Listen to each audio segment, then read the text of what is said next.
Ahora, eh, ¿qué pasa, por ejemplo, si quiero calcular los números Fibonacci, pero no desde el punto inicial, sino que de algún otro punto intermedio? ¿Ya? Entonces, en realidad, ustedes cuando definen las funciones pueden definir cuáles son los valores de entrada de esta función. Entonces podemos decir, por ejemplo, que esta función no solamente va a recibir un n, sino que también va a recibir un valor inicial f1 y un valor inicial f2, y estos ya no van a estar fijados en 0 y 1, sino que estos van a ser los valores f1 y f2, ¿ya?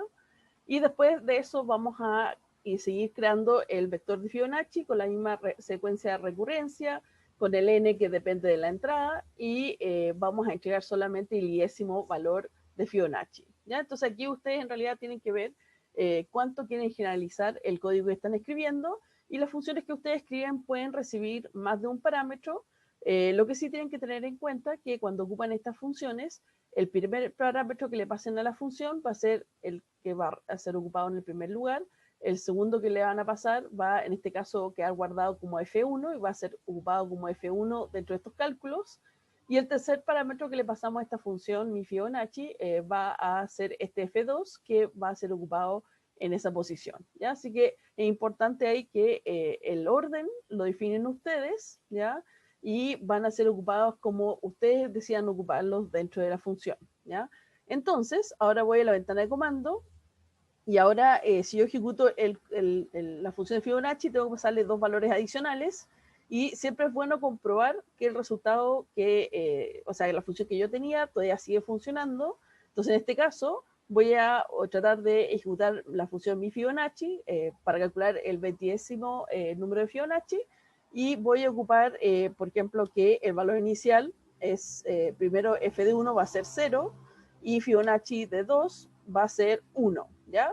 Porque eso debería generar este mismo resultado del 4181, para asegurarme que en realidad la función, ahora que la modifiqué un poco, sigue generando el resultado correcto, ¿ya? Y esto es básicamente lo que llamamos testing dentro de computación, ¿ya? Y vemos que justamente al ejecutar esta función, el f tiene todavía ese valor correcto de 4181, considerando que esa secuencia Fibonacci empezó con los valores iniciales de 0 y de 1, y calculamos el número 20 de Fibonacci, ¿ya? Pero también, por ejemplo, podemos ver qué pasa, por ejemplo, si yo quiero calcular el número 20 Fibonacci, pero ahora voy a empezar, por ejemplo, con 2 y 3, que es un poco más allá en la secuencia Fibonacci, y vemos que en este caso, cambiar estas condiciones iniciales, que no cambia tanto en valor, sí tiene un gran efecto en el valor del el número de Fibonacci. Fibonacci es una secuencia que crece muy rápidamente, porque pasamos de 4.000, casi 5.000, a casi 18.000 en valor. Ya sin cambiar el número de Fibonacci que estoy calculando, solamente cambiamos las condiciones iniciales bajo las cuales calculé la secuencia, ¿ya? Entonces, en realidad, cuando ustedes hacen una función, ustedes pueden elegir cuántos parámetros necesita tener esta función. Son todos los datos iniciales que necesitan para poder ejecutar sus cálculos, ya sea la cantidad de puntos que tienen que generar, por ejemplo, un número máximo y mínimo según X. Ahí tienen que ver ustedes qué es lo que tienen que calcular. Y lo que sí, el primer valor en este caso va a ser asignado a n, porque así está definida la función.